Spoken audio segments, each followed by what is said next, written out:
ఇప్పుడు big boss select చేస్తున్నారు కదా, 15 మందిని తీసుకుంటున్నారు.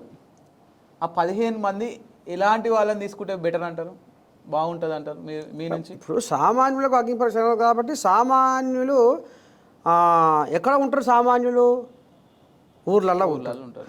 ఒకవేళ ఊర్లలోకి వెళ్ళి వచ్చి పట్టణంలో కూడా ఉన్నోళ్ళు కూడా సామాన్యులు ఉన్నారు. విన్నావా?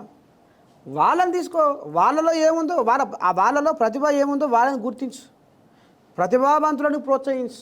ఏ రంగంలోనైనా ఆటనా, మాటనా, పాటనా, ఇంకా వేరే రకరకాల ప్రతిభలు ఉన్నాయి. అట్లాంటి వాళ్ళని గుర్తించుర్రి, అట్లాంటి వాళ్ళకు న్యాయం చేయర్రి. కానీ ఇప్పుడు అగ్ని పరీక్షలో తీసుకున్న ఇన్ఫ్లుయెన్సర్లను తీసుకుంటున్నారు, మీకు అక్కడ కనిపిస్తున్నది కదా.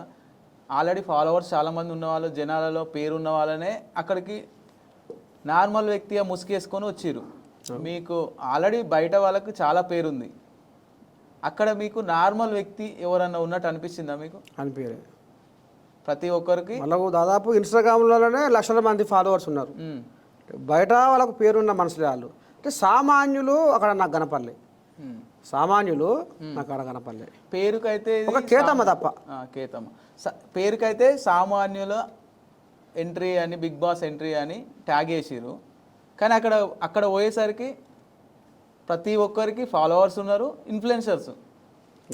అది మరి మీకు అన్ఫేరా, ఫేరా, మీకు ఎట్లా అనిపిస్తుంది? ఇక అది జనాలు చెప్పారు కదా, అది సామాన్యులకు అగ్ని పరీక్ష అన్నారు కాబట్టి ఇక్కడ సామాన్యులు ఎవరు ఉన్నారు, ఇక్కడ సోషల్ మీడియాలో ఫేమస్ అయిన వాళ్ళు ఎవరు ఉన్నారు, వాళ్ళు ఎవరిని సెలెక్ట్ చేస్తున్నారు, అసలు ఏం జరుగుతుంది అనేది జనాలు పబ్లిక్ చెప్పాలి.